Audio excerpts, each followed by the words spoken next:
Good evening, everyone. Welcome to Rotor Talk Live, Season 5, Episode 44. 44. It's like the year's gone by here. DJI Mavic 3 Classic releases next week. How is everyone doing this evening? I'd like to go ahead. Let's go ahead right away and get everybody welcomed here. 107 Drones is here. USA Drone Flyer is here. Dr. Ted is here. Drone Views Media. Johnny Drone Flyer. Richard's here. Matt Bagwell, John Olson, welcome. John Leonard Oglesby is here. Let's see who else we got. Casey Crime Fighter, welcome, my friend. Good to see you. Mr. Stephen Ewing, thank you so much for tuning in. We know the effort that you make to do that, and we really appreciate that. Michael Wright is here. John Olson is here. Let's see who else we got. Sergeant Rock is here. Rex is in the house. Welcome, Rex. Good to see you tonight. All right, got a full house here, and got a lot to talk about, believe it or not. We know coming up next week, we got the Mavic 3 Classic. We're going to talk about that towards the end of the show, and we're going to kind of combine that with something else I want to talk about at the same time, and they go together. These subjects go together. Before we get into anything, I want to thank everybody for their support last week, for my little statement that I read at the end and about what's going on. Appreciate your thoughts and prayers, because next Monday at 8 o'clock, I go back to the dentist, and this is where we get all the financials. And let me put it to you this way, and I'm being as serious as I possibly can. It's probably going to delay my retirement. All right. And it's significant, because unless I hit the Powerball between now and when work starts, yeah, we're going to have to, it's just, we don't know. So appreciate your thoughts and prayers for this, because it's going to be a process. It's going to take time, and I'm patient, and I'm willing to get this done. I'm just really kind of frightened about the cost. Both Valerie and I are. So appreciate that a lot here. Okay.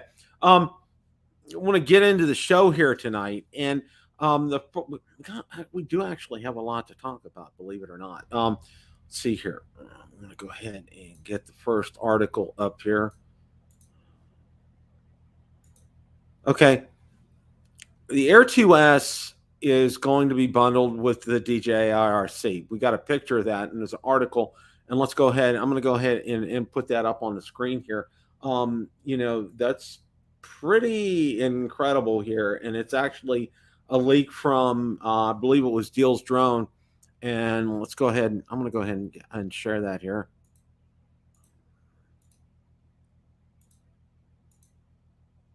All right, you can see there it is all together here.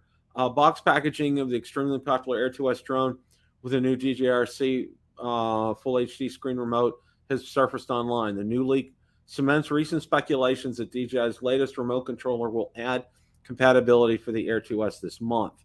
According to leakers, the C11 Deal's Drone, the new SKU will feature the Air 2S Fly More combo with the DJI RC, so you can look forward to 2 extra batteries, a battery charging hub, ND filters, a shoulder bag right out of the box. Air 2S is a stellar drone, a ton of features. Many expected new Mini Pro to become the Air 2S killer, but the 1-inch CMOS sensor of the latter offers some distinct advantages. DJI RC was initially launched aside the Mini 3 Pro, but can now be purchased as standalone for $309. When paired with drones that support O3 transmissions such as Air 2S, DJI RC can provide a low latency 1080p 60 frames per second live feed with a maximum transmission range 15 kilometers. Okay, it's pretty incredible. All right, that this is coming to fruition, and of course the time, you guys know as well as I do. Okay, DJI is the master at timing with things like this. Okay, and understand something, and I kind of want to go back here a little bit to, we talked about that DJI store having their special and the golden ticket and all that. Okay. And we all laugh at it, and with good reason. It really was absolutely nothing. But, one of the things it does is it draws people to their site. Okay.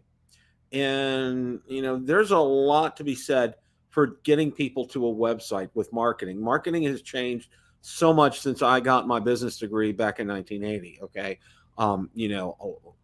It's a lot of it, obviously is online, and, it's so tied into what we click on, what we look, what we view, and everything. And, DJI gets all these reports on who's out there on the site. Okay. Now they're going to be looking at these, they're going to be looking at this and seeing what we're doing. Like I said, DJI is a company that doesn't waste, they don't waste anything. And, even though these promos seem kind of lame, and they were genuinely lame, there really wasn't a whole lot. It got them traffic to their website. Okay. And it's going to be coming up here. And what we're going to be seeing with this traffic here, okay, what we're going to be seeing with all this is obviously, we have the Air 2S bundle is going to be coming up. And I imagine this is going to be imminent. It's going to happen probably before the end of the month. And I know we're going to talk about Mavic 3 Classic, towards the end of the show, but it's probably going to be coming towards the end of the month. I would be real surprised if it lingered into November, because they want to get this bundle out there and available and in front of people before Black Friday. I mean, that's just my 2 cents worth on all this. That's my thoughts.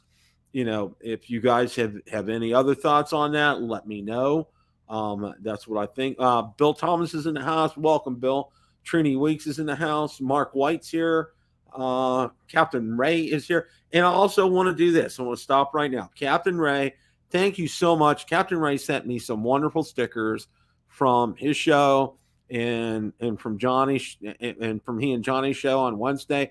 So thank you so much for those. That will find a place out on one of my 2 cases that will go on there. Thank you so much for those. I really appreciate that. And guys, I'm going to say this.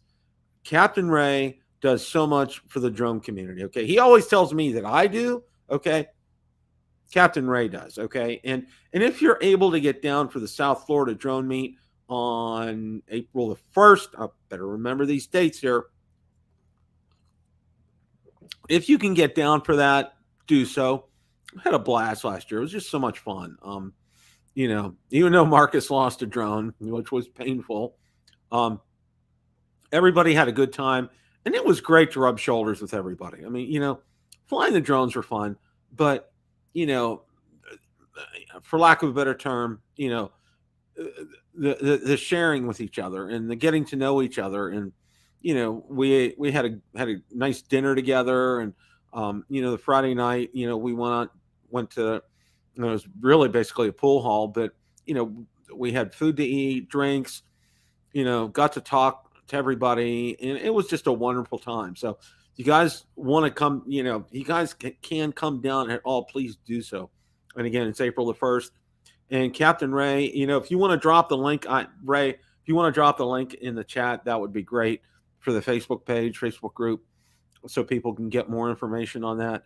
Please do so. You will do yourself a great favor in getting down there. It was a wonderful trip for Valerie and I, and we're looking forward to getting down there again. And we're looking forward to having a lot of fun. And it was great to get to meet. I got to meet a lot of you guys, and it was absolutely awesome. I just had a wonderful time with that. Okay. All right. Let's see. What do we got next here? All right. Just trying to get my. All right.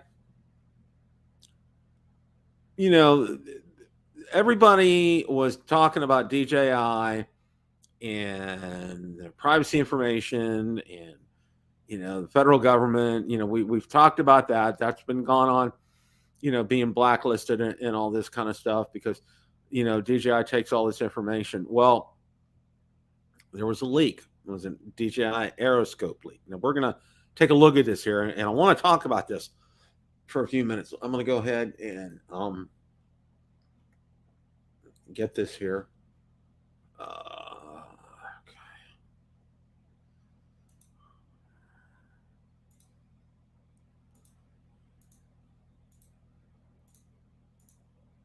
All right. In a data breach, DJI Aeroscope database with information from hundreds of airspace monitoring devices made by the Chinese drone maker was made public. The database contained more than 80,000 drone IDs. The Cyber News research team has discovered that unencrypted database containing over 90 million drone monitoring records created by DJI Aeroscope systems. Okay. In 2017, DJI introduced DJI Aeroscope drone detection system so the drones could be identified while they were in the air. This was done in preparation with the FAA's remote ID for drones program. Okay, and here's a look at their code right here and some of their monitoring. The company's drone monitoring equipment, DJI Aeroscope, can identify the vast majority of popular drones on the market today. They found an open database with more than 90 million records of drone monitoring from 66 DJI Aeroscope devices, most of which were in the United States. Some were in Qatar, while others were in Germany, France, and Turkey. Logs contain the drone's position, model, and serial number, as well as the pilot's position and home location, usually a point of takeoff. Data set included no personally identifiable information. In all, Cyber News discovered approximately 80,000 distinct drone IDs in the instance. Okay, DJI informed Cyber News the 54.5 gigabyte data set identified by our researchers on July 11th and housed by AWS in the United States is not their property, implying the data was most likely disclosed by one of DJI's customers while utilizing DJI's Aeroscope to monitor the aerospace for drone. Because the server was hosted on AWS and had no domains allocated to it, our researchers could not trace out the owner, even with the assistance of VirusTotal, Centropolis Domain Dossier, Nmap, and Dig, among other important open source intelligence tools. Cyber News told DJI and AWS about the leaking database and asked them to fix it as soon as possible so the threat actors wouldn't be able to get to the information. AWS said it has forwarded the security concern to specific customer for their awareness and potential mitigation. Drone monitoring is distressing enough for folks who take theirs out for a spin or to gather overhead video. Drone monitoring is unavoidable given security considerations, yet it's fair to expect surveillance data to be stored in secured systems. This information is disturbing to enthusiasts since it may effectively expose the path your drone takes. And let's go ahead, and I know there was also an article here, basically the same thing on Drone DJ that talked about it as well. And one of the things that I want to share here with this, and I think it's important here, is, you know, DJI is playing an approach like, well, this isn't our, this wasn't our leak. We weren't responsible for it. Let's, basically they're trying to pass the buck here, and it's convoluted. As you saw in the article from Drone XL from Hai Kesteloo, they tried to trace this and they couldn't trace it. They don't know who the owners are, and that's kind of. It can be done like that, and it can be real difficult, but I'm sure eventually they probably could. And there's ways to hide things like that, and that's beyond my scope of expertise in IT. And I've been in IT for over 30 years, so I don't know that kind of security server aspect thing, and I'm not familiar with those type of protocols. Some of you may be, I don't know. It's an open book on this, all right, and this data has gotten out, and I think what we should be concerned about, and what we should say is to our government officials, when you're coming out with this remote ID, are these servers going to be secure enough that this information isn't going to get out like this was? Okay, we should make sure. We need to kind of like get on them about this. I'm serious about this. All right, as the article said, and it was done real well, and I'm pretty sure Hai writes most of the articles for Drone XL. It's risky enough for us, as we go out to fly, with remote ID being in an eventuality. It's coming around the corner real fast. It's around third and heading for home, and we're gonna have to be a part of it. It's not going to be optional for us, unless we fly a sub 250 gram drone all the time. But our data, it's bad enough that law enforcement's going to know this if there's a data breach out there. I mean, and I'm sure all of you, okay, I'm sure all of you have gotten an email about your data being breached, and that company's offering you credit monitoring for a year or whatever, and all this kind of good stuff. It happens, and there are bad actors out there who want to get that data, and what they're going to do with this data, I don't know. I don't know. I don't know. Yeah. Um, I don't know. Well, one of the things, there was another article here, and this was on Drone DJ, and I want to talk about this because I know Ron and Marcus covered on their show last night about the incident at the Major League Baseball playoff game over the weekend, and there. Let's go ahead, and I want to bring this up because I think this is an important article here, and I want to talk about the ramifications of that because I think this is something we kind of all need to pay attention to. Let's go ahead and bring this up here. Okay. D-Drone's handheld counter UAV D-Drone Defender unveiled. Okay. It kind of looks like a gun, but counter UAV detection and mitigation specialist D-Drone has unveiled its new handheld D-Drone Defender solution for effectively jamming invasive craft in urban environments. Virginia-based company says D-Drone Defender completes its line of counter UAV tech by offering clients a small, lightweight platform, ensuring targeted, precision radio frequency jamming of unauthorized, dangerous, or otherwise potentially troublesome drones. It says the product is ideal for civilian, state, and local law enforcement users and other operators needing to keep designated airspaces UAV-free in urban settings without disrupting ambient radio signals, okay? Weighing in at just 7.5 pounds and measuring only 22 inches long, D-Drone Defender is described by the company as one of the lightest and most compact counter UAV products on the market. It uses narrow band or comb jamming to minimize disruption to surrounding devices using various signals, including Wi-Fi, as it breaks communication links between pilots and unauthorized drones. To do so, it interfaces with the D-Drone Tracker command and control platform, which detects, tracks, identifies, and continuously prioritizes threats through autonomous background interrogation of possible targets, and singles out specific communication protocols of intruding aircraft.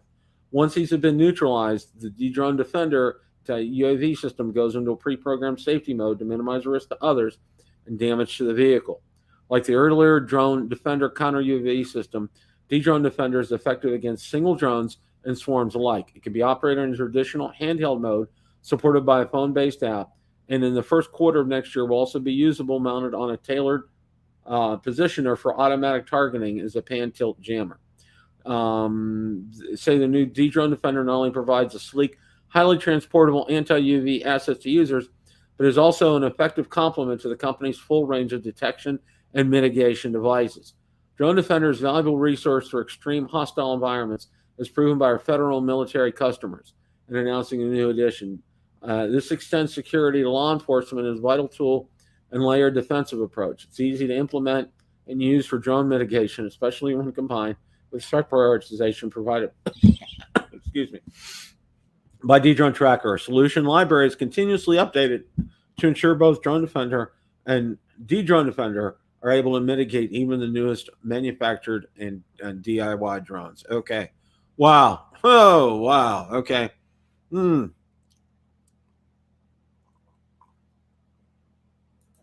Wow. That's a mouthful. Okay.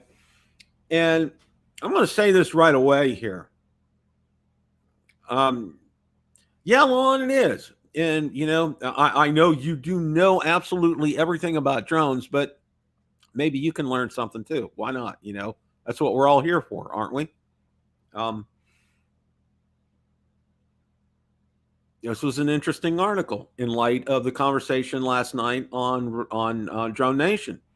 There was a very good conversation last night on Drone Nation about the incident that happened over, I believe it was the San Diego Padres, Los Angeles Dodgers, playoff game. And, there was some healthy discussion regarding that. So, in comes this article about this company Dedrone and their jammer that they have here. And,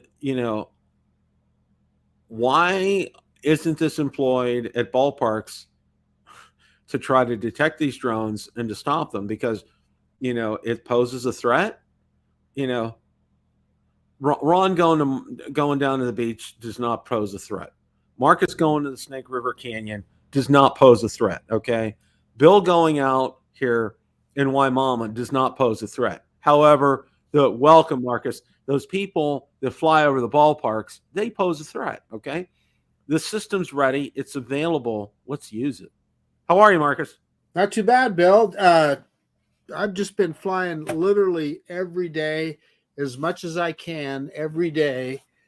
This weekend we go from summer to winter, so I'm trying to get the flights in while I can. I can see why. We're kind of there right now ourselves, because we went from like the 90s and stuff, and the low's been in the 70s overnight. The lows are going to be in the 50s and dip down to the 40s. Okay, here, which people start getting their parkas out down here and break out the snowshoes. All right, when it hits that kind of temperature down here. Speaking of snow, the forecast says by next Wednesday that we could have snow flurries. No. And on October 4th, you just mentioned the Snake River Canyon. I was standing on the edge of the canyon flying my Air 2S, and it was 90 plus degrees. Yeah. It really is. Summer, winter, nothing in between. Oh yeah. Same thing down here. It like somebody flipped a light switch, and we've gone from now, totally summer. It was like 95 and humid. And then with this too, it's like, boom, humidity's gone. It's just like, this is my favorite time of year down in Florida, because the humidity's gone. The temperatures top out maybe in the 80s. Okay. And it's just plain old nice here. It's just like really nice. So, this device I talked about, this Dedrone device. Okay. This is the perfect solution for what happened at the ballpark over the weekend. Yeah, I don't, man. I wish I knew, Bill. What I worry about is I sure don't want some individual getting a hold of something like that, thinking that they're protecting their house or whatever it is, and you're flying your drone someplace and somebody's shooting it down for sport. Yeah, see, I don't think they're going to be available only available to law enforcement, and first responders. I don't think they're going to be made available to the general public at all. So. I think that's part of that. I mean, but the question that I want to ask about this, and I know here's a couple of things. It says it's not going to interfere with radio signals. Okay. And I'm sorry. All right. My other hobby, ham radio. Okay. Makes no sense. It's going to interfere with these signals. I don't care.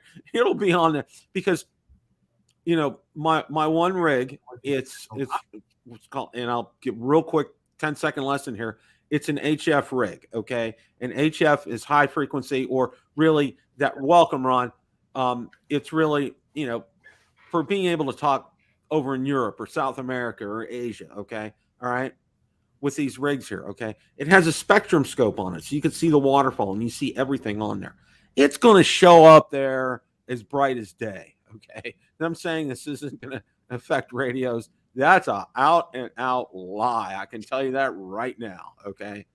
The other thing that I have a concern about is this. All right. When you target that drone, okay, let's say it's a non-DJI drone. Okay. And let's say it's not going to automatically return to home when you disrupt that signal. So where's the drone going to go? That's true. If it falls out of the sky, that's a problem caused by that. Yeah. So, are you falling out of the sky? Are you talking about the Avata? No. Okay. There was an article on Drone DJ about this company coming out with an anti-UAV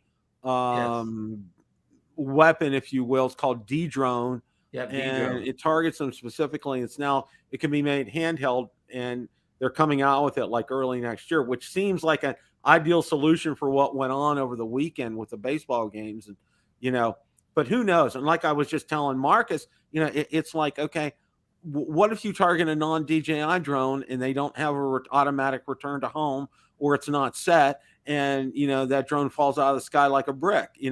Marcus, I talked about this off air recently, that what would happen, because again, you don't want something to fall out of the air, because if it's in a dangerous location, it could fall and injure somebody. Going in return to home mode would be good, but how many outside of, like, I don't know, like toy drones or whatever, how many modern drones do not have some sort of form of return to home? That's a good question, Ron. That's a real good question. Yeah, shoot, as you know, Bill, even these little toy drones now have typically, and typically it works pretty darn good too. Yeah, so. it does. The real danger is, what if somebody was flying a non-GPS drone and you knocked its signal loose, then you would have like a flyaway or whatever. Right. Yeah, that would be a runaway, and it would cause all kind of havoc. Those crazy FPV guys. Well, you mean the ones that fly non-DJI? Yeah, well, I suppose the DJI drone. The Avata and the DJI FPV drone would, if their signal got disrupted, would they go into a default return to home mode? I don't know. I'm kind of asking. Yeah, I don't know either. No clue. Yeah. In other words, if they were flying it in non-GPS, I don't know. Here's Koopy. He could tell us. Yeah. He told us exactly. Yeah, he said it fall like a brick.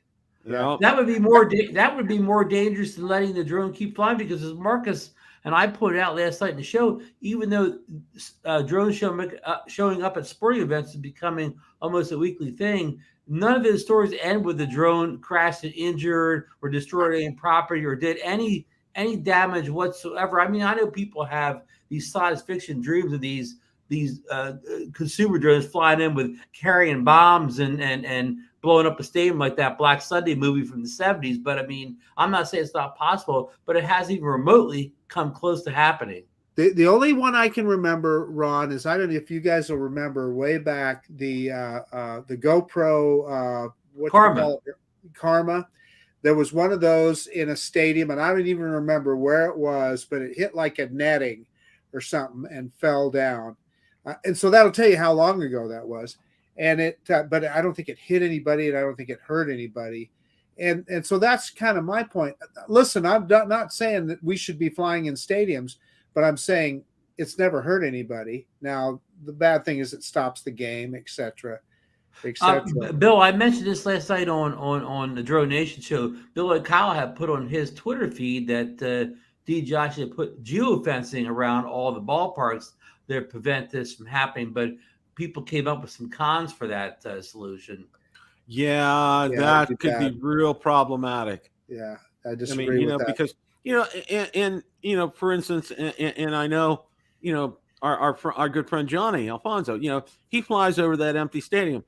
Our also good friend Jeff Voigt up in Annapolis, Maryland, he flies over the Naval Academy Stadium when it's empty. I mean, yeah, because what's certainly that for people. Usually, these temporary flight restrictions are only in place, during the ball game or before and after. Like on a day when there's no event there, they're not in place. Yeah, they're not in place, so you can fly over them. And and I think Michael Wright posted last night too.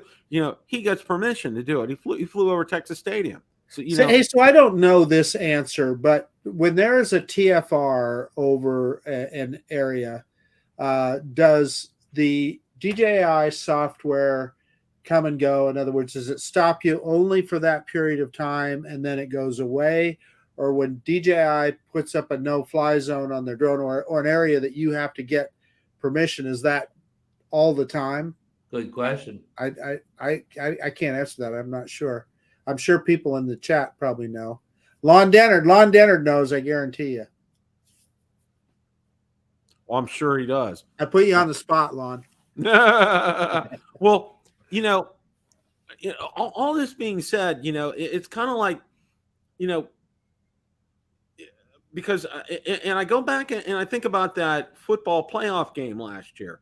Now, that guy was pretty bold. It was at the Bengals game, Ron. I think you probably remember that. The playoff game from last year? Yeah, and he actually put it on YouTube, okay? Yeah. I'm like, okay.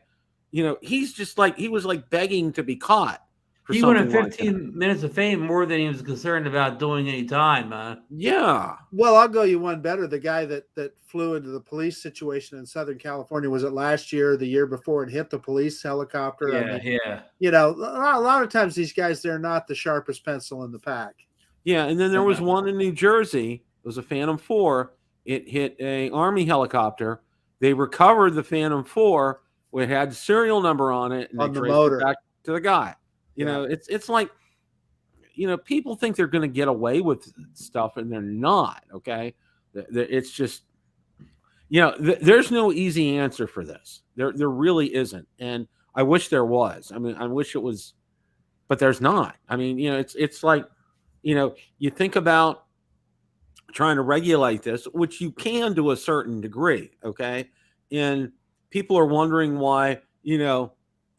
And they brought up a good point, Hy did, in his article about the Aeroscope breach, and talking about, you know, people want 80,000 IDs are out there, Bill. Yeah, you know, we should expect, you know, with remote ID, that data that they get, that law enforcement gets, okay, that it's kept secure, all right, and not accessible.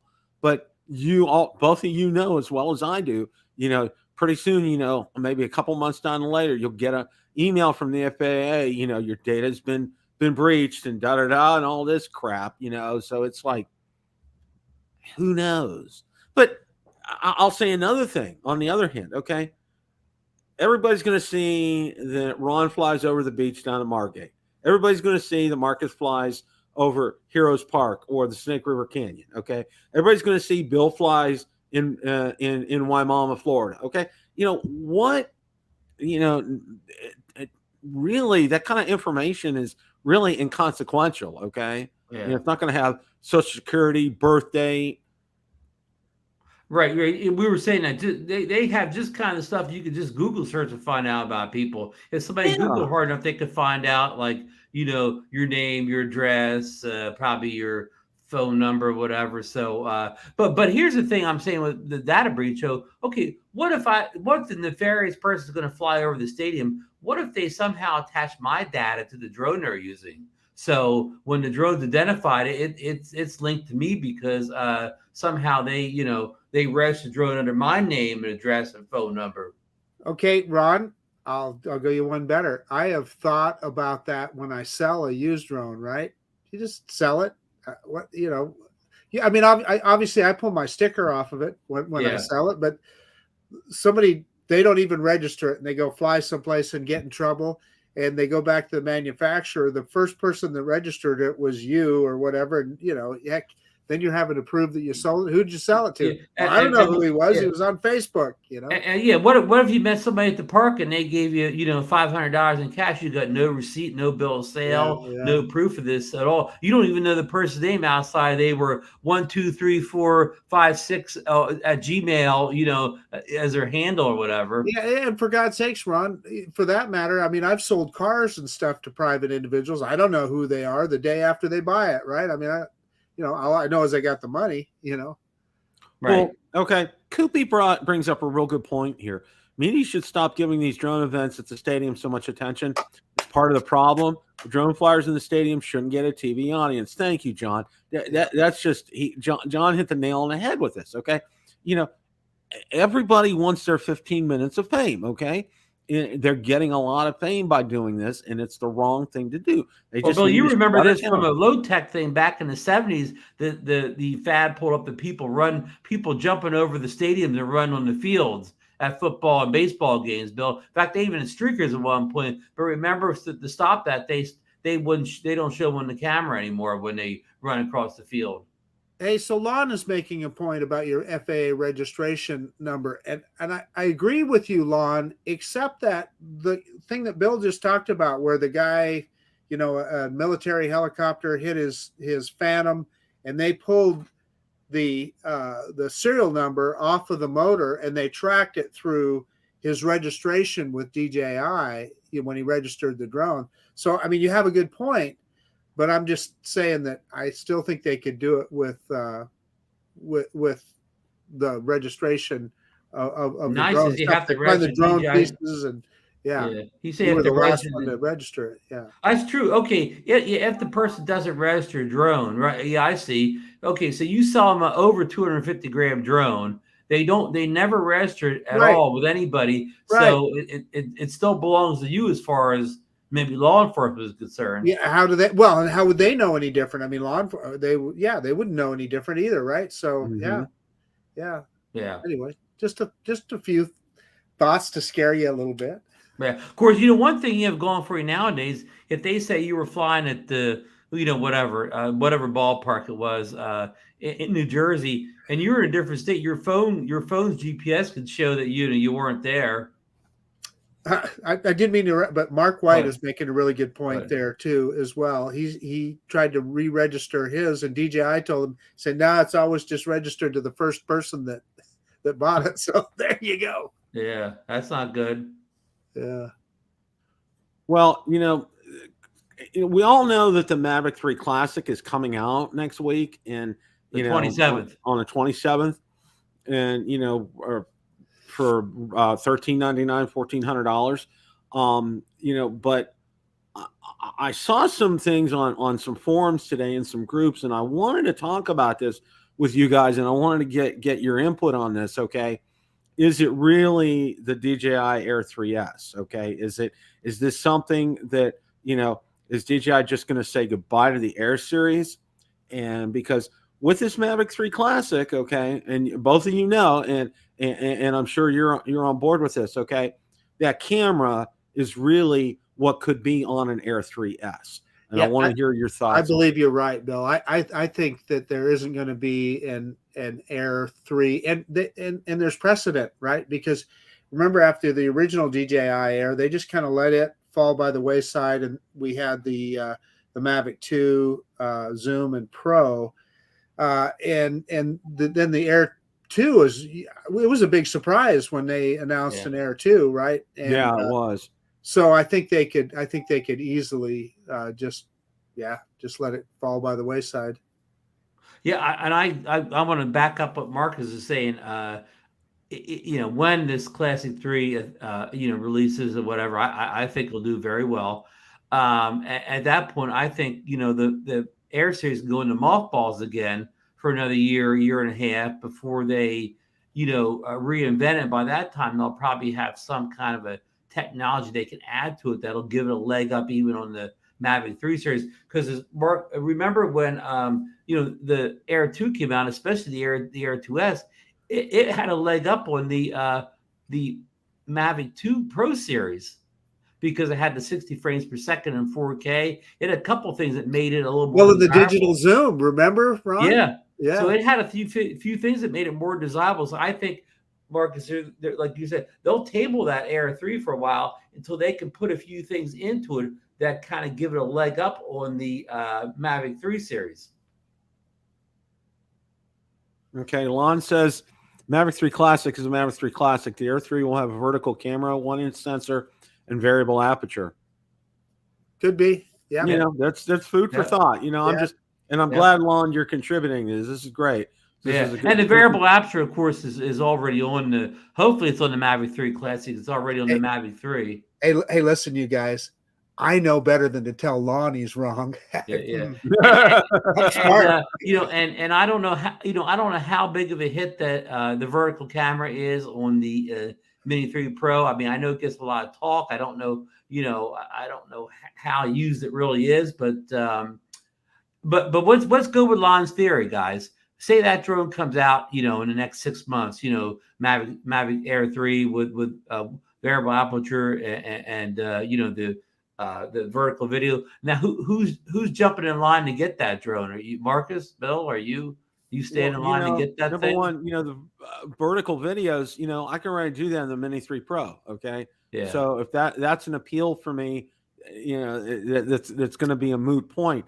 It's going to have something on it that the current Air series doesn't have, and that the Mavic 3 series doesn't have. Okay? And that vertical video, that's fine. It's coming from the Mini 3. How big of a sensor do you need for something you just post on TikTok and Instagram? Mm-hmm. Okay, let me ask you guys a quick question here, and I realize that we're all three old boomers. We're not the generation.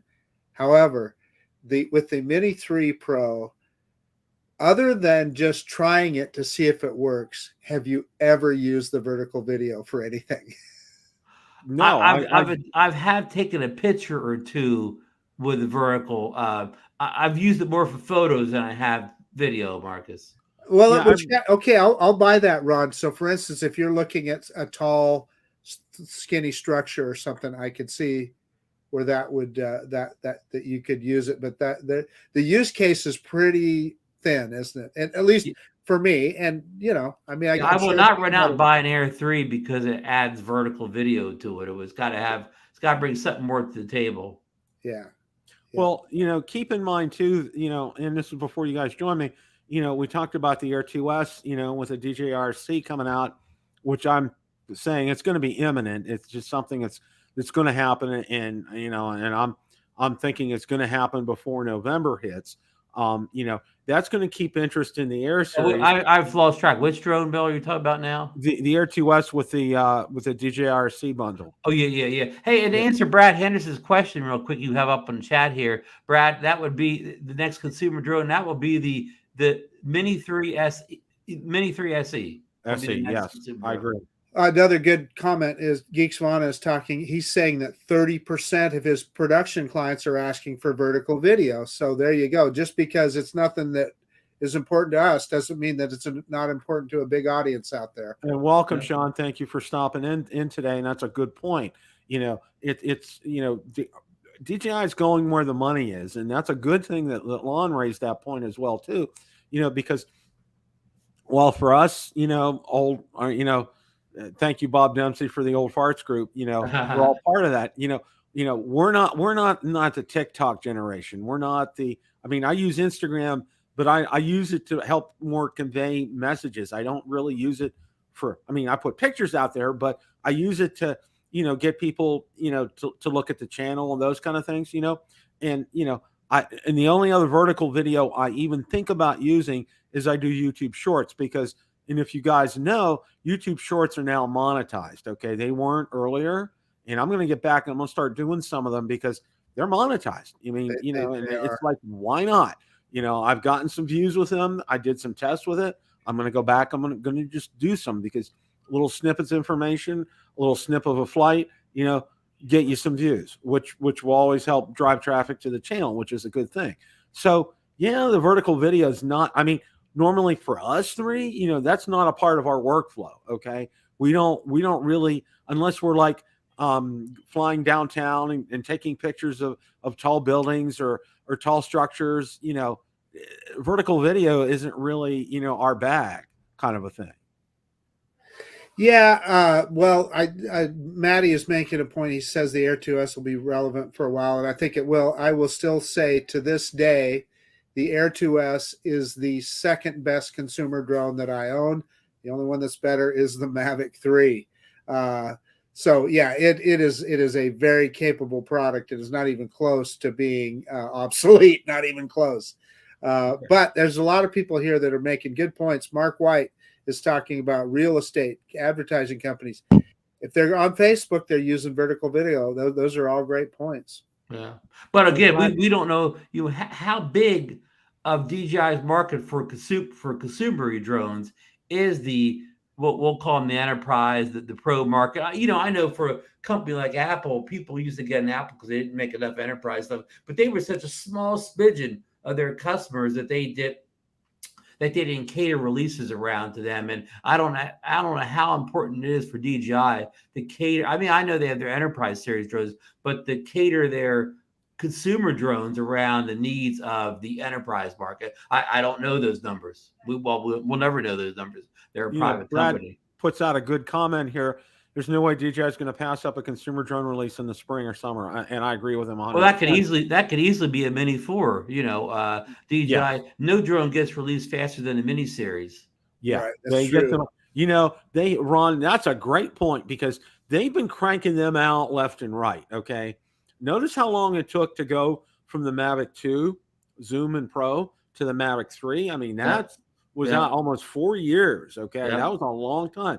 These mini drones, okay, it's like no more than a year. And Bill, we've seen remember, it on the mini people, a drone. lot of those people are still flying the Mavic 2 Pro because they held off on the Mavic 3 because of the price. Well, they'll be getting off the fence now Oh yeah, next week when and the that's another good 1399 point Classic that I comes out. wanted to ask you guys. Okay, who do you think are going to be the potential buyers for the Mavic 3 Classic? Okay. Well, number one, people are still on the fence with flying the Mavic 2 Pro because of the price, and people with the Air 2S want to upgrade. Yeah, that's true, Ron. That's a great point. And I would say that there are probably some people that, boy, they really wanted that Mavic 3 when it came out, and now all of a sudden there's an affordable version, and they'll probably get on it. Now, how big of a market is that? I don't know, but $1,400 for a Micro Four Thirds, that Micro Four Thirds camera, and let's face it, Ron, 99% of the time we're on the Micro Four Thirds camera with the Mavic 3, not the telephoto. Right. The upper camera. Right. So yeah, Exactly. I mean, I think there's definitely a market out there, and they'll sell a lot. Will it sell like the Air 2S or the Mini? Certainly not, but I'm sure. I use the Explorer mode on the Mavic 3 more than I ever did, basically because they made a lot of firmware upgrades over the course of the summer that made it a much more interesting setup now. I agree with you, Ron, and I do as well, and usually just to peek out and see what's out there, right? However, if that drone didn't have that telephoto top camera, it'd still be the best drone that I own by a good margin. Right. So. But when you're exploring around, that comes in real handy. It does. Mm-hmm. Now, Sean really nailed it with his comment here. We never see what's coming from DJI until they tell us what we want. Marcus is always, that's another thing Marcus always says. Their research is impeccable and always spots the market gap. Spot on, Sean. They are the Jedi masters in marketing. I mean, they really, and I said this before you guys joined me. Okay. The golden ticket and the DJI store days or whatever they call them. Okay. We all kind of laughed, and with good reason, because, there was really nothing on sale, but that probably wasn't their point behind this. Okay. Their point was to drive traffic to the website. Okay. Which they did. All right. And they know that, it's going to, people are they work on them. Okay. It works on people, especially people who are on the bubble.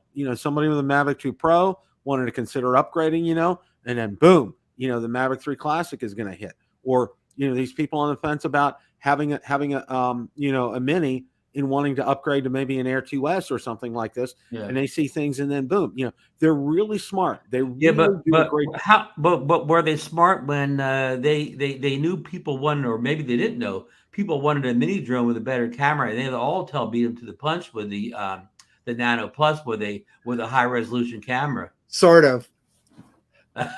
and listen, the only reason I'm saying that, in all seriousness, really for the first 3 or 4 months or even more that drone was out, the camera had the shakes in it and stuff. It just wasn't. It wasn't a viable product. Actually, we'll go all the way back to the Zito Mini Pro release. Even though that was a flawed product, when they announced that Mini Pro, and that was only about 6 months after the Mini 2 came out, the spec sheets on the Zito Mini 2 Pro was exactly what most consumers want on a mini drone. Wouldn't you agree, Marcus? The better camera. My goodness, It had all the stuff that we kind of wanted that the Mini 2 did not have. But I mean, Hubsan, of course, they couldn't deliver on their specs. They still can't deliver with that poor little drone. Gosh, but that was but they laid out that day. That was the blueprint, really. That basically the Mini 3 Pro became. Yeah. Well, that's a really good point, Ron, because we're all, and I know when we talked about this way back when it was coming out, and we used the word if this holds up to what these specs are, okay, it's going to be a game changer, okay? And unfortunately, it was doomed from the start when they had that preview, that live launch that was just a total disaster, and it just went steadily downhill after that with them, okay? And because we were all hoping that this could be a drone that really would be good, but it ended up, just taking a nosedive. It ended up becoming the Exo Mini. Yeah, I mean, really, it just totally the bottom just totally fell out of it. So, but here's another question for you guys, and I was thinking about this as well. Okay, we know the Inspire 3 is going to be coming out sometime before the end of the year. Do we see do we see on the horizon that Pocket 3 coming out before Christmas? What do you guys think? Well, that was on the roadmap that our friend Asila put out at the beginning of the year, and I think he everything on the that roadmap has happened so far. Yeah. So I'm not going to doubt it because he's batting, in the playoffs here. He's batting 1,000 so far. Marcus, what do you think? Well, I was just going to say, Ron, you're looking forward to that, and you've been the guy that's kind of convinced me of the goodness of that Pocket series of cameras. I had the original Pocket and wasn't terribly crazy about it, but you have convinced me of the use case for that camera. Trinity's comment: the Pocket 3 will be awesome. Well, that's a good question. I mean, we've had the GoPro Hero 11. Now I'm talking; these are action cameras, and that's not an action camera. But just making a point, Action 3, the Insta3 XT, they're all good releases. But are they really upgrade worthy? Will the Pocket 3 break that cycle and really be upgrade worthy if you have the previous model? Good question. I mean, that's it. How would we know? I mean, it's kind of awesome, but will the Pocket 3 will be awesome, but will it be awesome to upgrade if you have a perfectly working Pocket 2? Okay, a good example of that is the difference between the Action 2 and the Action 3. Really, it's the same camera. It's just form factor.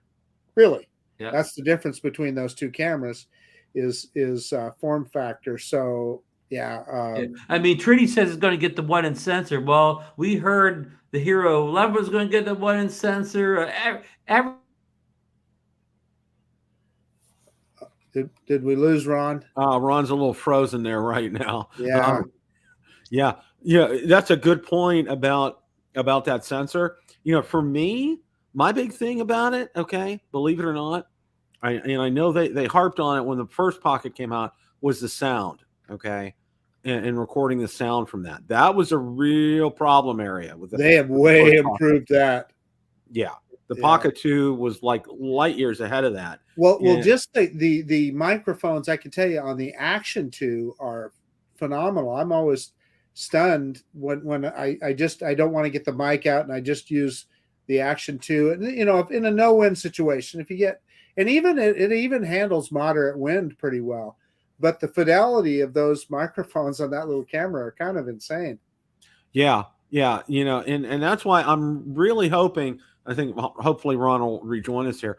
I'm really hoping with this Pocket 3, okay, that maybe Trini's right. Maybe it will have that 1-inch sensor, because if it does, that could really kind of like send it over the top and really make a statement. Okay.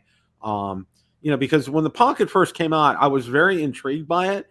But then, I looked at some of the early reviews, and one of the big things was the sound quality from it. And, I was like real sketchy after that, because when you want a device like that, Marcus, you don't want to have to, and I know I got my Osmo Action all rigged up with a Rode mic and everything, but you don't want to have to add a lot to this. Okay. You want a device to grab and go and shoot, okay, and to shoot some good video with, and you don't want to have to, go through a lot of headaches and hassle to get it going. You know what I'm saying? Well, that's the amazing thing about the Action 2 and the Mini 3 with the DJI RC. I was using both of those today. I did a couple flights today, and I just think about all the stuff that I used to do when I had my GoPro, putting the media mod on it, plugging microphones into it, doing all that stuff. Whereas with the Action 2, I just set it on the tripod, plug the mic receiver in the side. With the Mini 3, I just fired up the RC, and boom, I'm ready to go. Well, what's on my Christmas list this year? Okay, that DJI mic is on my Christmas list. Okay. It is for me. It's just been a game changer.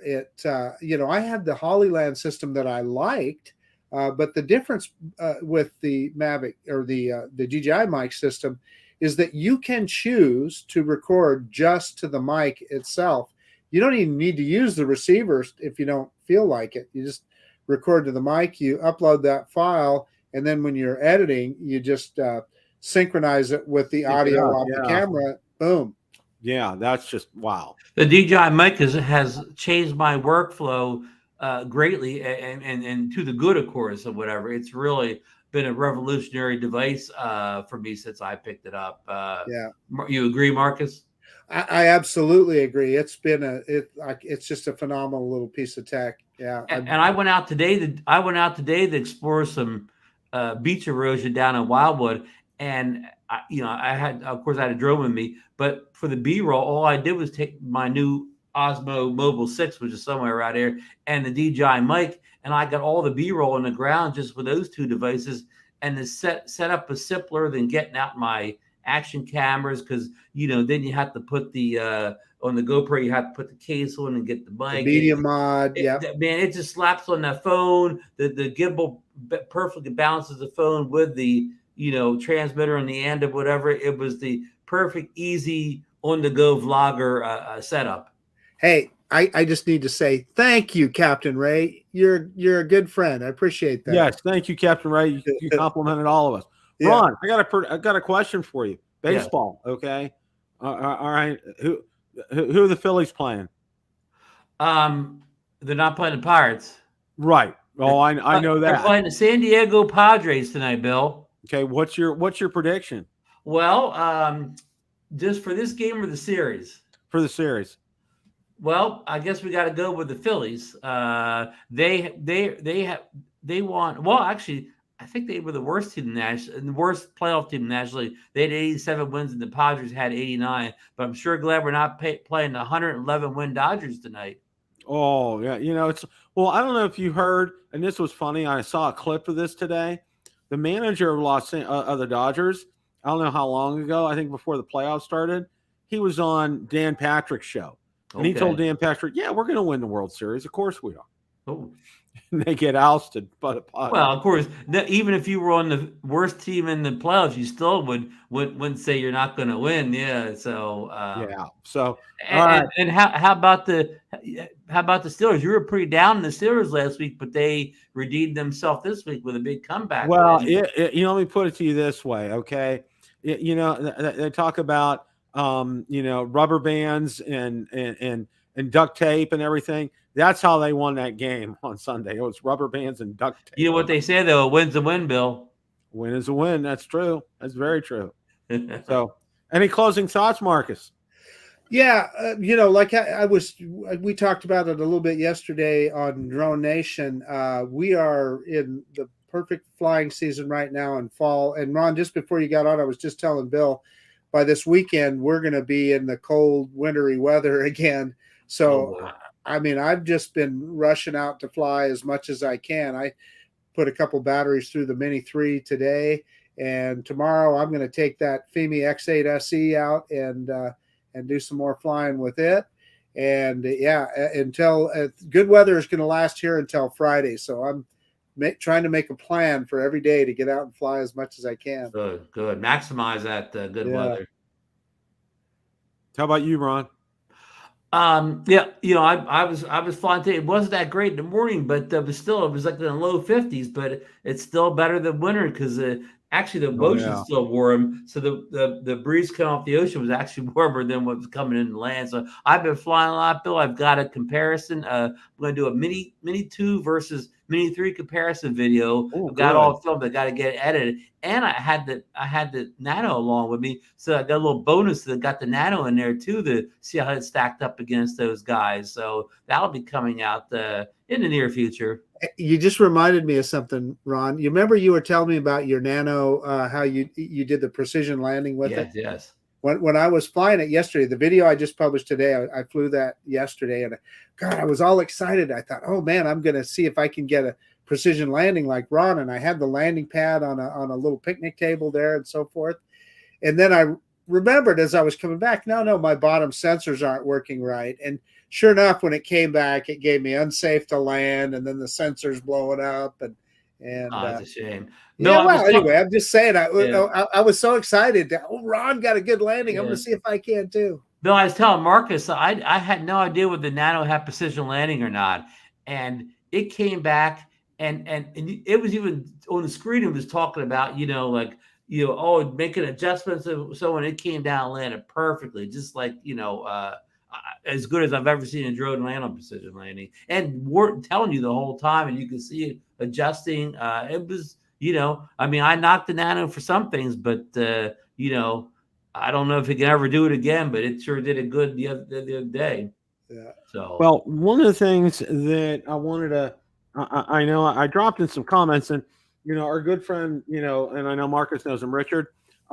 yes. Got an email from him today, and I kind of wanted to clarify some things because I know he's his SSBQ 73. Yeah, he probably got on your case about criticizing the TX smart controller last night. Yeah, and one of the things that I wanted to mention before I close, kind of my closing thoughts tonight was this. Okay, I'm not saying and I was real clear with Richard in my reply back to him. I'm not bashing it. Okay, so I was extremely frustrated with it. And I'm going to put a video together, and I never put this together, and I probably should, that shows if the screen froze up on me in flight. Okay. And, that's bad. Yeah. That's not a good thing, and there were several other things too. I had some problems trying to get the screen recorder downloaded because I set the controller and it lost the screen recorder app that came from Fimi, and I had all kind of issues doing that. And then they had an issue with the clock setting on there. And then Google Maps is an issue. You can't get Google Maps on there. And, it just, for me right now, I told him an email, and guys, I may revisit, the whole thing at another point in time, but right now, no, I'm not, it's like, okay, I like my workflow. I like for things to go, when I'm going out there to fly the Mavic 3 or the Mini 3 Pro, bringing up the DJI RC or the DJI RC Pro, I like things to click. I like it to work, It was more than you wanted to deal with, right? Yeah, exactly, Marcus. It's exactly right. Hey guys, I got to run. I got to pop over to the Nike show. Thanks for joining everybody in chat for joining us. Thanks for Sean. I see Geeks Fun has been a big part of the chat thing. Lon, all the regular people, thank you for helping out, and we'll see you next week. All right. Sounds good, Ron. Thank you. Hey, I want to say one more thing, Bill. Sure so, thing. There's been a lot. You brought up this issue. You're talking about having a difference of opinion on that controller on the Fimi. There's a lot of different drones out there, and we all have different experiences. Listen, my experience with that Autel Nano Plus is different than many others. There's a lot of other people that absolutely love that drone, and they've had a perfect experience.